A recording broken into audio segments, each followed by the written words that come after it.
Class 11th जो मैंने notes दिए हैं उसके अकॉर्डिंग आप लोगों को कुछ और चीज़ें बता देते हैं, कुछ और प्रोग्राम्स भी जो भी उसमें दिए हुए हैं। ऐसे तो ये प्रोग्राम्स मैंने और आगे के चैप्टर्स में और प्रोग्राम बताएंगे, लेकिन कुछ और भी इसमें मैंने क्वेश्चन जो आपको कॉपी में कराए हैं, पिछले साल के ही कराए हैं, वही सारे हैं। पिछले साल जो मैंने कॉपी बनवाई थी उसी कॉपी के सारे वो क्वेश्चन हैं। ऐसा किसी बाहर का नहीं है, सूरज वर्मा की कॉपी का सारा कुछ कंटेंट है, वो पिछले साल सारा मैंने लिखवाया था, वही कॉपी से ही सारा कुछ मैंने आपको दिया है। तो नोट्स बने बनाए मेरे ही नोट्स हैं वो सारे। तो उसमें कुछ क्वेश्चन हैं जो आपको समझाना ज़रूरी है। जैसे इसमें पहला क्वेश्चन है कि what is error in the following code x, y is equal to 7। ठीक है, तो जिसमें क्या होता है कि x, y, और जैसे हम लेते हैं x, y इक्वल टू 7, तो ये कोड ये एरर दिखाएगा। देखो यहाँ एरर दिखा रहा है क्योंकि x इस तरह से हम डिफ़ाइन नहीं कर सकते। हम इस एक तरीका है हमें डिफ़ाइन करने का।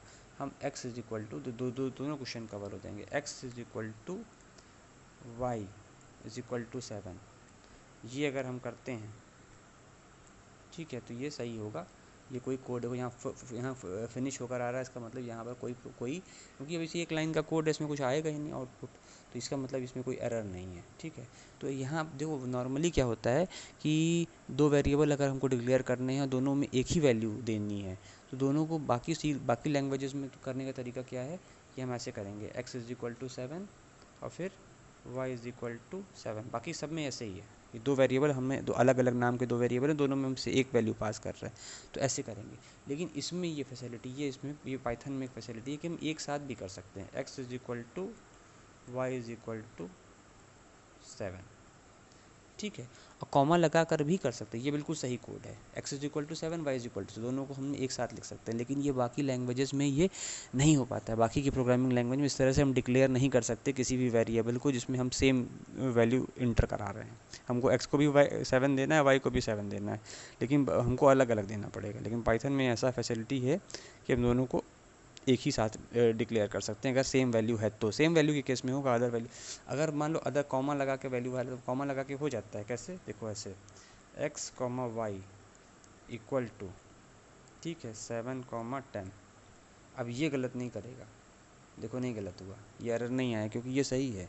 x, y इक्वल टू 7 करेंगे तो यहाँ y डिक्लेयर ही नहीं हुआ, लेकिन x, y is equal to 7, 10, तो यहाँ x की वैल्यू 7 और y की वैल्यू 10 आएगी। इसको प्रिंट करके दिखा देते हैं। गलत हो गया,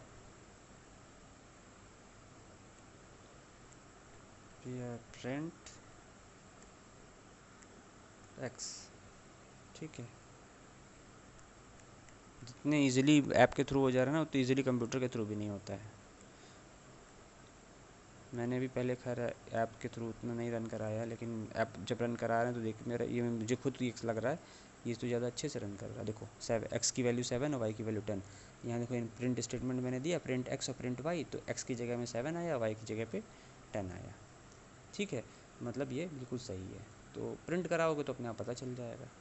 तो कॉमा करके हम वैल्यू दे सकते हैं, लेकिन x, y इक्वल टू 7 देंगे तो वो सीधे सीधे गलत होता है। ठीक है, और भी कुछ इसमें जो कोड वाले हैं वो तो आप खुद से भी कर सकते हो, एरर वाले उसमें आंसर भी दिए हुए हैं सबके, तो खुद भी आप समझ सकते हो कहाँ पे मिस्टेक हो रही है।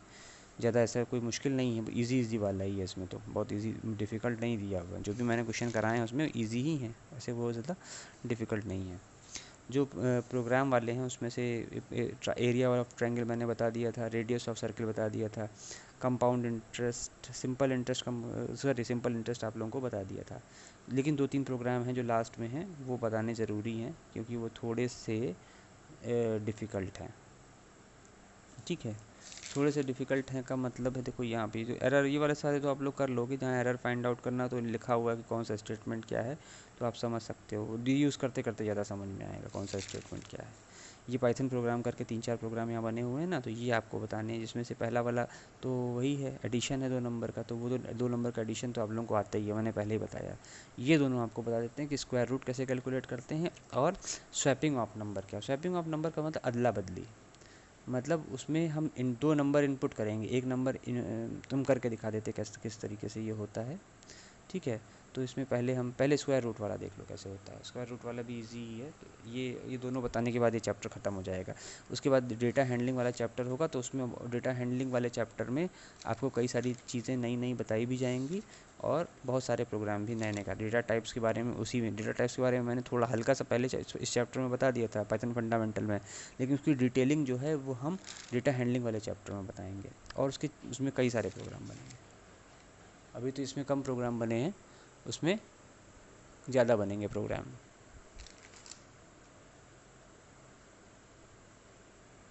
ठीक है, तो यहाँ पे ये है आपका स्क्वायर रूट कैसे फाइंड आउट करते हैं। तो मैंने पहले बताया था कि यहाँ पर रूट के लिए कुछ तरीका नहीं होता है, मतलब हम power one root one power 1/2 होती है तो पावर 1/2 तो लगा नहीं सकते हैं, लेकिन डबल एस्ट्रिक के बाद अगर हम 0.5 दे दें, कोई नंबर पे हमें रूट लगाना है तो डबल वो नंबर दें और उसके बाद डबल एस्ट्रिक जो होती है वो उसकी मतलब पावर के लिए होता है। डबल एस्ट्रिक पावर के लिए यूज़ करते हैं, और हमको पावर रूट जो होता है, मतलब स्क्वायर रूट जो होता है पावर 1/2 होता है, तो हम उससे डायरेक्टली पावर 1/2 लगा सकते हैं।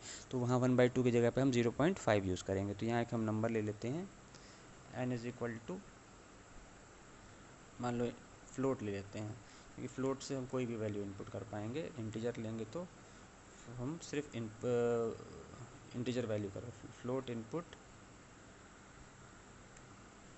एंटर आ नंबर, ठीक है, एक नंबर इनपुट कराते हैं। अब यहाँ पे इसको SQRT नाम का, हम ये अपने मन से लिया हमने, हम S भी ले सकते हैं, ठीक है, S नाम ले लेते हैं। SQRT लिखने से कहेंगे S इज इक्वल टू, अब ये जो N है, अब इसके ऊपर हम पावर लगा देते हैं। पावर यहाँ डबल एस्ट्रिक से लगती है, N जो भी नंबर होगा उसके ऊपर डबल एस्ट्रिक से पावर लगती है। हमको 1/2 करनी है, तो यहाँ पर हम 0.5 का यूज़ कर लेंगे, ठीक है। प्रिंट करा लेते हैं। इसमें कोडिंग कम होने से बड़े फ़ायदे रहते हैं। दूसरी लैंग्वेज अगर आप लोग यूज़ करते हो तो आप लोगों को सिर दर्द हो जाता है, तो हम डायरेक्टली एस प्रिंट करा लेते हैं। पूरा स्टेटमेंट नहीं लिखते, बुक कॉपी में तो पूरा लिखा हुआ। देखो कुछ गलत हुआ, जल्दीबाजी में गलत हो जाता है। क्या गलत क्या हुआ यहाँ पे, प्रिंट सही तो जा रहा है यार। अच्छा, ये यहाँ नहीं दिया है, ये इनपुट स्ट्रिंग है, ये यहाँ पर डबल कोट्स लगाने हैं।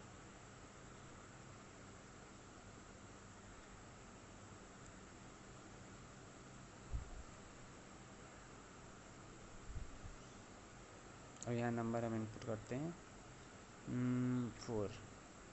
देखो आया 2.0 इसलिए आ रहा है क्योंकि हमने फ्लोट वैल्यू ली। हम इंटर 4 कर रहे हैं लेकिन वो 4.0 ही लेगा, और इसीलिए आउटपुट भी आपको वैसे देगा, ठीक है। और अगर हम कोई और नंबर इनपुट कराते हैं, जैसे रूट, तो क्या होता था मैथ में, √3, देखो 1.732050.75 पूरा आता चला जा रहा है। 1.73 है, √3 की वैल्यू आप लोगों को पता होगी, इसका मतलब ये बिल्कुल सही काम कर रहा है प्रोग्राम। √2 की वैल्यू भी देख लो, आपको 1.414 होती है शायद, आप लोगों को तो पता होगी, है 414 याद होगा आपको, मैथ में यूज़ किया है 10th में बहुत बार। √3 √2 की वैल्यू, तो इस तरह से स्क्वायर रूट फाइंड आउट करते हैं। पावर की हेल्प से हम स्क्वायर रूट निकालते हैं। पावर के लिए डबल एस्ट्रिक यूज़ करते हैं। इसमें जिस नंबर पे पावर लगाने वो नंबर पहले होगा, उसके ऊपर फिर पावर के डबल एस्ट्रिक, और जितनी पावर लगानी है वो बाद में। ये स्क्वायर भी कर सकते हैं इससे। अगर हम यहीं पे 2 कर दे तो हम किसी भी नंबर का स्क्वायर फाइंड आउट कर लेंगे, तो स्क्वायर करने का प्रोग्राम भी हो जाएगा। ये देखो यहाँ पर हम नंबर देते हैं 4, आया। इसी सेम प्रोग्राम के थ्रू हम स्क्वायर भी निकाल सकते हैं, स्क्वायर रूट भी निकाल सकते हैं। कुछ नहीं करना है, बस इसी में 0.5 कर देंगे तो स्क्वायर रूट निकल जाएगा, क्योंकि स्क्वायर अंडर रूट का मतलब होता है पावर 1/2। पावर 1/2 मतलब यहाँ पर हम 0.5 से ही कर सकते हैं, ठीक है। देखो आ रहा है, और इसी में अगर हम 2 कर दें तो ये स्क्वायर निकाल देगा, जिस भी नंबर का स्क्वायर निकालना चाहें।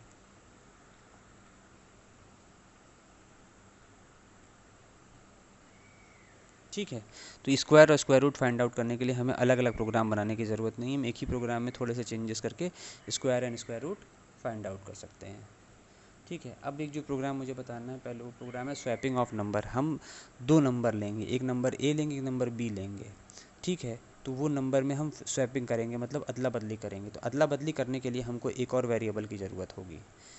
जैसे हम चाहते हैं कि हम ए और बी इनपुट करें, लेकिन प्रिंट हो ए की वैल्यू बी में प्रिंट हो, बी की वैल्यू ए में प्रिंट हो, तो उसे कहते हैं स्वैपिंग ऑफ 2 नंबर्स। तो उसमें क्या करते हैं, हम एक वेरिएबल सी और मान लेते हैं। तो हम ए की वैल्यू सी में डाल देते हैं, तो ए खाली हो जाता है। फिर बी की वैल्यू ए में डाल देते हैं, तो बी की वैल्यू ए में चली गई। फिर हम सी में जो ए की वैल्यू स्टोर है उसको बी में ला के स्टोर कर देते हैं। तो इस तरह से वो स्वैपिंग हो जाती है। ठीक है, तो उसको टाइप करते हैं।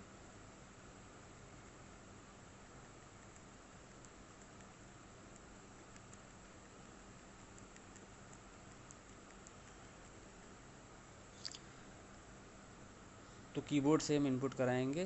तो ए इज़ इक्वल टू, यहाँ इंटीजर वैल्यू ले लेते हैं। इंटीजर में यहाँ तो इंटीजर से काम चला लेंगे।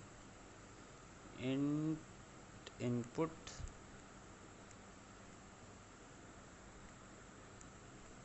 एंटर, डबल कोट्स लगाना भूल गया, enter first number.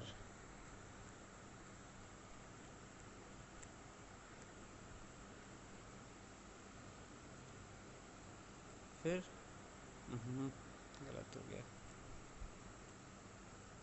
b is equal to सी। हमें यहाँ मानना नहीं पड़ेगा, सी हम ऐसे यूज़ कर लेंगे इस तरह, क्योंकि इसके लिए हमको इंटीजर वैल्यू की ज़रूरत नहीं है, वो तो स्टोर कराने की ज़रूरत है। इनपुट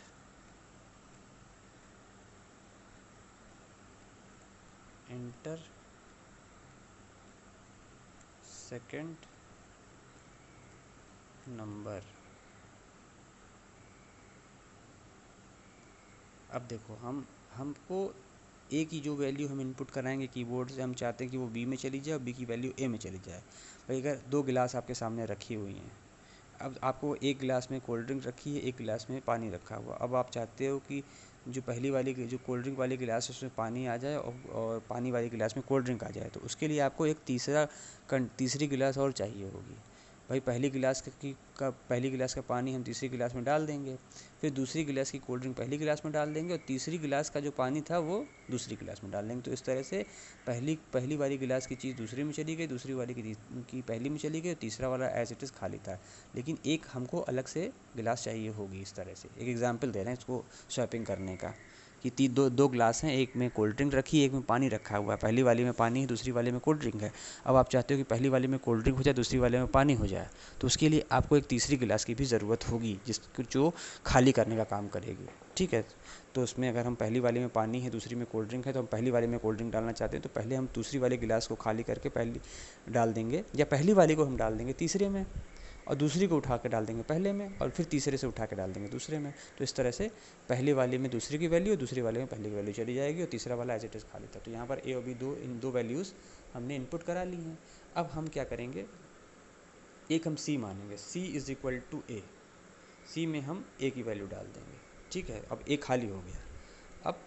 अब ए के अंदर हम बी की वैल्यू डालेंगे। ए खाली हो गया तो ए के अंदर हमने डाल दी बी की वैल्यू, बी चला गया, ए चला गया, ए बी की वैल्यू चली गई ए में, ए खाली हो गया। तो अब क्या करेंगे, बी इज़ इक्वल टू सी कर देंगे। बी जो खाली है उसके अंदर हम सी की वैल्यू डाल देंगे। तो क्या हो जाएगा, बी सी जैसे खाली था वैसे ही हो जाएगा और अपने आप से वैल्यूज हमको दिख जाएंगे। प्रिंट, यहाँ पर लिख देंगे स्टेटमेंट,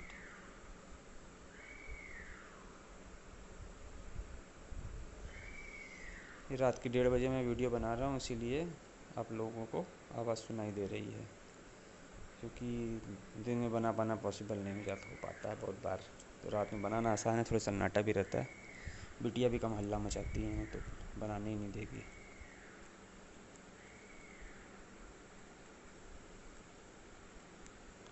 स्वैप्ड नंबर्स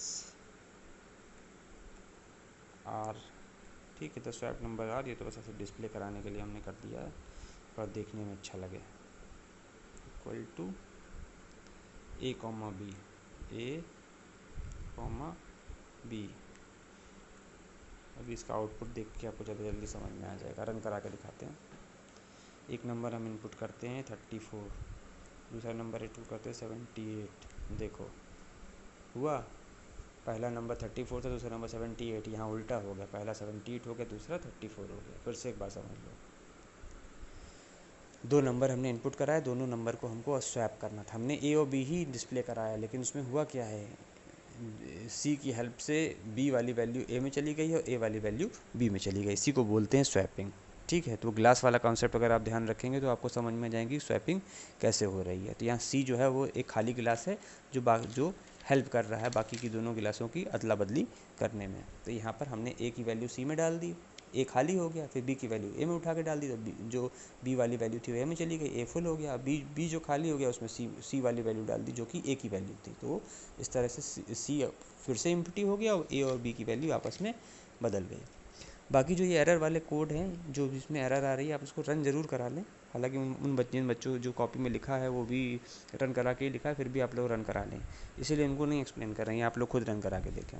जो भी हैं, जो इसमें और जो भी हैं प्रिडिक्ट द आउटपुट हैं और कई सारे हैं प्रिडिक्ट द आउटपुट वाले क्वेश्चन हैं, सब आप लोग खुद ट्राई करके देखें। बाकी जो मेन प्रोग्राम थे वो मैंने बता दिए और ये चैप्टर यहीं पे एंड होता है। इसके बाद डेटा हैंडलिंग वाला चैप्टर स्टार्ट करेंगे जिसमें आपको बहुत सारे प्रोग्राम बताएंगे। उसमें तो प्रोग्राम ही प्रोग्राम भरे पड़े हैं, ठीक है। और उसके बाद वाले में भी बहुत सारे प्रोग्राम हैं, लेकिन असली प्रोग्राम जो ये सब वही हैं जो 10th में कराए थे, ठीक है। थोड़े बहुत उसमें एक्स्ट्रा होंगे 2-4, लेकिन जो इसके बाद जो वाले चैप्टर होंगे उसमें काफ़ी चीज़ें आपको नई मिलेंगी देखने को, जो आप लोगों ने 10th में नहीं पढ़ी हैं। बहुत सारी, तो उसमें 4-5 टॉपिक चैप्टर हैं, छोटे, ज़्यादा बड़े नहीं, छोटे छोटे ही हैं, तो वो सारे बताएंगे आगे। तो इसी के साथ ही ये चैप्टर आपका समाप्त होता है और नेक्स्ट वीडियो से आपको डेटा हैंडलिंग चैप्टर के बारे में बताएंगे और डेटा हैंडलिंग चैप्टर में प्रोग्राम भी बताएंगे और साथ ही साथ उसमें जो भी आपके डेटा टाइप्स होते हैं उनको डिटेल में समझाया जाएगा, क्योंकि वो उस चैप्टर का ही पार्ट है, इसीलिए इस वाले चैप्टर में थोड़ा सा हल्का सा बता दिया था।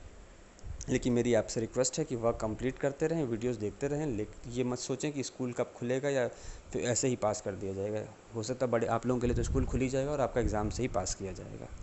तो बिल्कुल भी कंप्यूटर को हल्के में ना लें, जितनी मेहनत आप फिज़िक्स में करते हैं उतनी मेहनत इसमें भी शुरू से करेंगे तभी 12th में हो पाएगा।